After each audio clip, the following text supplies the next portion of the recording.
Hey drummers, Garey Williams is back for some more reaction and analysis. This video, I'm going to be checking out the great and practically one and only Marco Minnemann on the drums. This guy is frightening in terms of his mechanics. Here he is doing a solo. Let's check it out.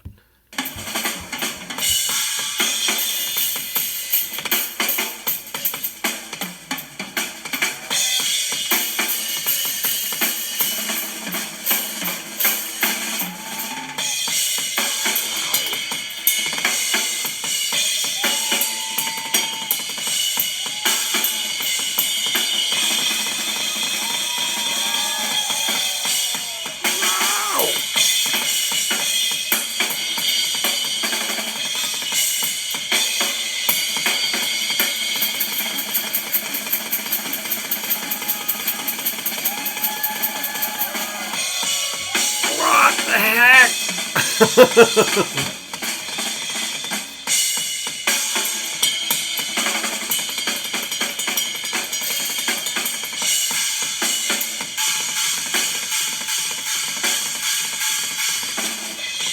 Okay, some of that cool stuff. Oh man, guy is amazing already. Just flying around the drums with single strokes. And that one crazy thing with the hi-hat, I'm actually not sure what the heck he was doing there. That was going so fast. Incredible speed. This little thing he does between the little splash cymbals and the crash is like a double stroke roll, almost fanning technique. And the bass drums are playing when the cymbals hit and coming down to the toms.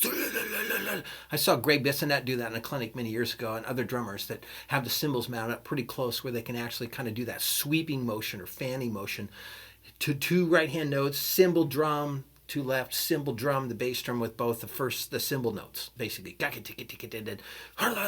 Really fast. Some cool stuff. Tommy Igoe does that stuff as well.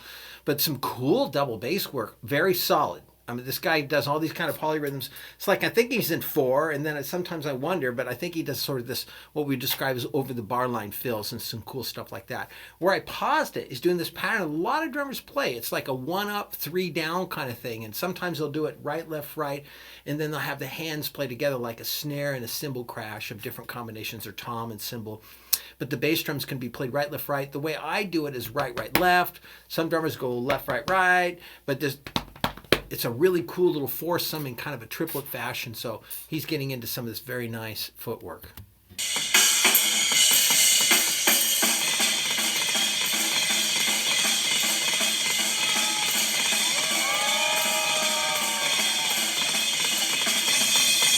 There we go.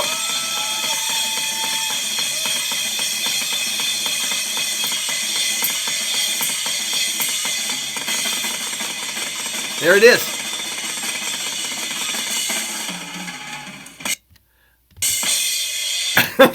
Got stopped a little early there.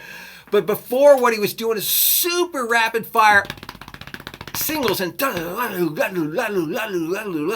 when he would go up to the cymbals, he would strike the bass drums. So it was like doing doubling up the hands and feet. Really very difficult to do really accurately. If you practice that, you get that down. And then he did that sweeping motion again. And then I cut it off before the big fill. What's going to happen next? Here we go.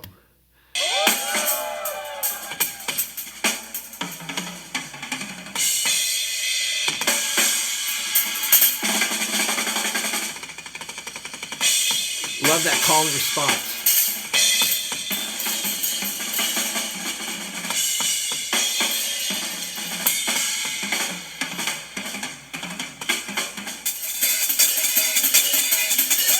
Yeah.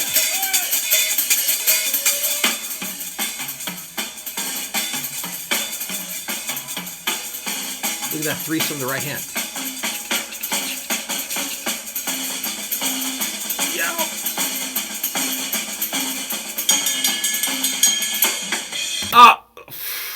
Now this guy's craziness. He's got this book out called Extreme Interdependence, and I checked it out and saw him at a Percussive Art Society International conference many years ago. I think this was in the mid 90s, and unbelievable stuff. And then he had this DVD that came out in Extreme Interdependence, which showed and kind of explained his quirky different knowledge about these really complex time signatures. and little things that he writes, because this guy writes some amazing stuff and super at the top of the food chain in terms of multi-pedal ostinato, in terms of interdependence and stuff. I mean, there's been some other videos floating around where he has multiple time signatures going on. Just amazing stuff that he's able to do here. So it's really cool how he's now getting into this idea here where he's going tickadeen, tickadeen, tickadeen, tickadeen, like a 1 EN, 2 EN, 3 EN, 4 EN, like 2/16 and 8 on the ride cymbal, and he was going some amazing triplets with the left hand, while 16th note oriented rhythms on that. So extreme 3/4 polyrhythmic kind of stuff at a very rapid fire tempo. So this is where he's going to get into some of that kind of stuff, I'm guessing. Let's see.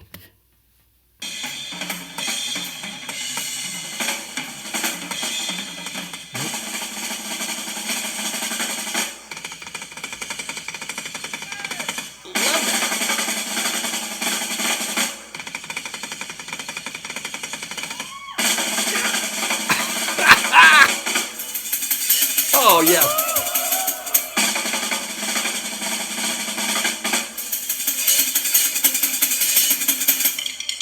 Oh.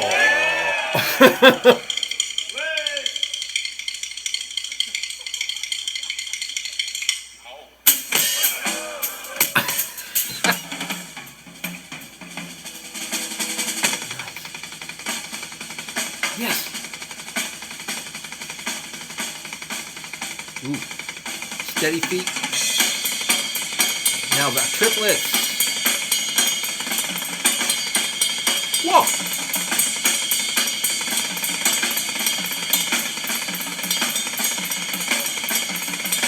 Whoa.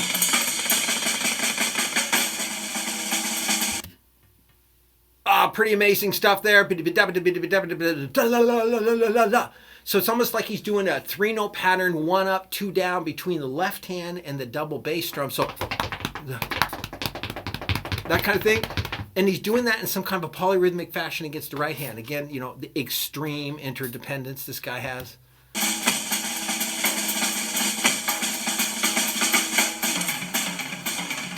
Left leg.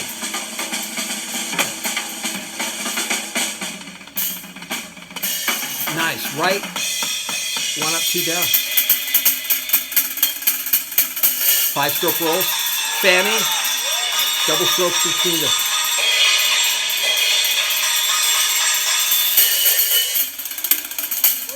single strokes.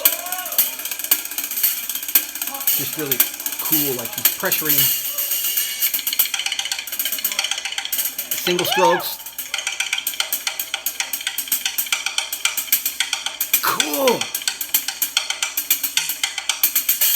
Okay, now that's like harking back to Buddy Rich stuff. This is like his big band tribute kind of part. Love how he's standing up too, because it's very theatrical. Some different kinds of sounds you can do, and I've explored that with some of my solos where I really like to get into cymbal work. I have quite an elaborate setup myself, and so sometimes I like to stand up like percussion days and just play around with my cymbals and get different sounds, especially with a match grip. Even though I play a lot of traditional, I use match, and he's playing mostly all match, but he's playing all these single strokes, and the idea where you play on the actually the post of the hi-hat stand, and then he's playing on the bottom cymbal, post of the hi-hat stand, bottom cymbal in the right hand, just playing singles. And at one point he was going back and forth between the rim of his 10-inch or first tom there, I think it's a 10, and then the hi-hat. So you had that kiku, kiku, kiku, kiku, very similar clicky sounds, but different.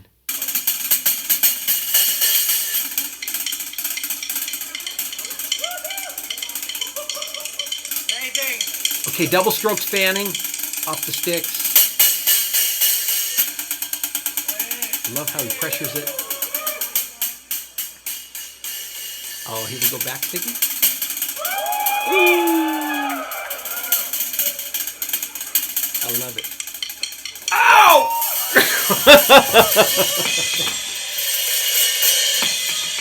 Great for solos.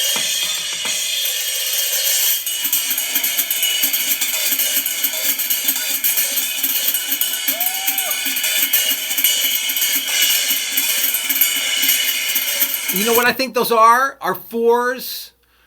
He's got 2 up, 2 down the hi-hat, but he's also right, foot, foot, left, foot, foot, and then right, left, foot, foot. So 6s. I had double hi-hats for a while, and it's amazing what you can come up with because they give you that rebound stuff. Like if you play the hi-hats tight, you can get a really nice, clean, fast, rapid-fire double-stroke roll. And then if you have a pedaled right hi-hat, you can mix the sounds like with the left foot. We have closed sounds and then pedaled sounds. So you can do all these hand-foot sounds between double hi-hats. It's super cool, as you can hear.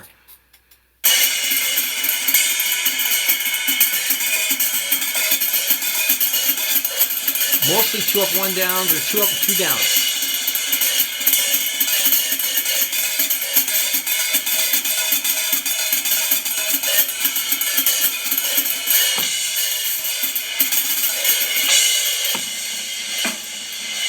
Fanning between the crash and the ride.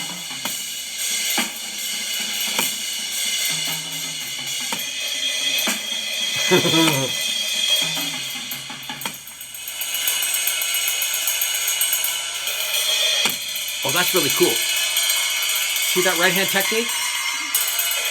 Okay, I don't know if you could see that, but the idea is that you hold the stick toward the middle and you go back and forth so the tip and the butt hit. So you can get this like rapid fire one-handed single stroke roll.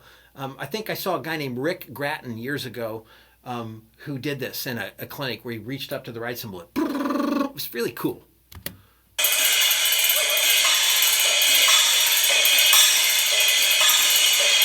I think those are singles mostly. Oh, here we go. Singles.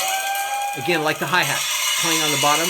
Now now check out his thumb. See how he hangs his thumb over the side of the cymbal? So basically he's resting and propping his hand with the thumb hanging on the cymbal and a little bit of pressure here to stabilize it. And then the rest of it's just a finger mainly bringing up on the bottom of the stick. So you can see where the tip is hitting now, just our side of the cymbal bell. And so he's playing all these cool little single strokes basically on top and on bottom of the crash cymbal like you would on a hi-hat.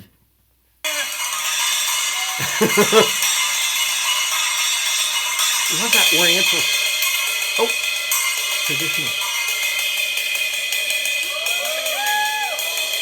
Lots of visuals.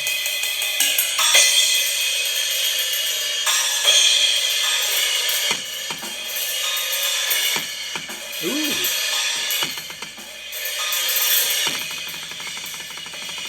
16th note triplets.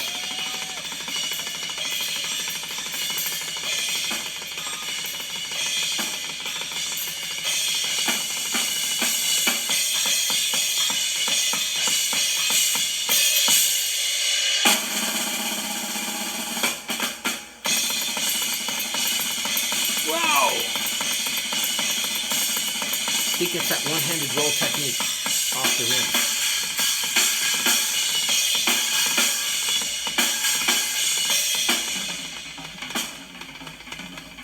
There's that.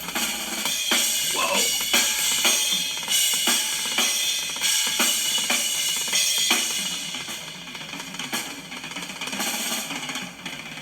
God, I can't see what he's doing. Fast!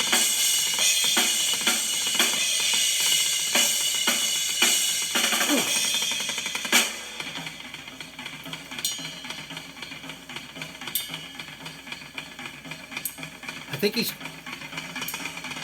okay. This is this cool little lick I saw Vinny Collier to do. Greg Bissonette showed it to me after a clinic. It's right hand, left foot, left hand, right foot. So it's a single stroke roll between the upper and lower body, but it's in this fashion. And if you really work on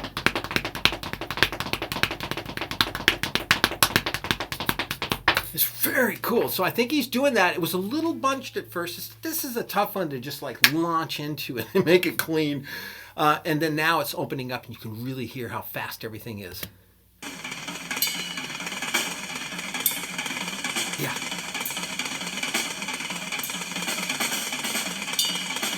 Cool. Love how the cymbal's a drum. Left snare.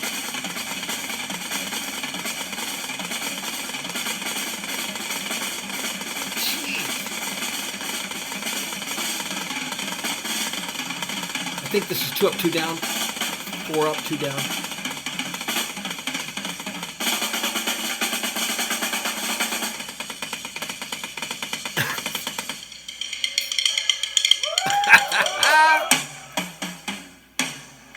Da, da. Yeah! so freaking good. Oh, we got to talk about this. Marco, man. Marco Minnemann. God, that guy. Definitely at the top of the food chain when it comes to extreme interdependence, even his title is. I spent some time out of that book, actually. I was going to go through it. I was practicing several hours a day. I remember about 3 or 4 hours a day. And then I watched a tribute to Steve Gadd. I think it was a Zildjian special event. And that changed everything. I mean, it told the whole backstory of Gadd, and it's all about groove. Gadd's about groove and feel, and it just inspired the heck out of me. And I was going down this road of multi-pedal ostinatos and got into Terry Bozzio's stuff and a little bit of Thomas Lang stuff, although that's pretty advanced. And then really kind of thought that the Marco stuff would be cool. And I did dig into it for a while, and it was kind of fun. But it got to the point where I was realizing I'm spending so much time working on drum mechanics, stuff that I probably wouldn't use as much in a musical situation, but more as a soloist. And so I decided to pause in my endeavors to try to get too crazy mechanically, because really it's all about the music. And when I come to play my drums, I really would rather play with other musicians and spend a bunch of time soloing. Now, Marco's great. Most of the time when I hear him play, I think about him as an extreme, amazing drum soloist. Obviously, he plays music well, too. I have not heard him in that context as much. And because of the nature of his playing and his approach and his brilliant mind, he does come at the instrument with some very high level of mechanical capabilities. So I think of him as more of a virtuoso soloist, a great musician, where, as I mentioned earlier, I kind of think about Gadd as the ultimate groove player and musician, musical drummer of all time. So those are extremes. I'm not making one comparison to the other as one is better than the other. It depends on what moves you. I love Marco's stuff. I love his contribution to the drumming community, and he's certainly amazing as a drummer. And his technique is, of course, very much at the very top of the game. So I hope you like my analysis and reaction to this video, and I will be continuing to do some more and checking out some more advanced drummers. It'd be nice to see the angle above him or off to the side like some of the other videos, so I'll try to keep that in mind when I'm doing these reaction and analysis videos, especially the really amazing drummers who are doing some super advanced stuff, because when I can see what's going on, then I can better understand it when I can see their hands and stuff from a sideways or behind video angle. So anyways, if you liked it, give me a thumbs up, subscribe to the channel, and I'll be back for some more reaction and analysis videos. Until then, take care, and we'll talk soon. Bye-bye.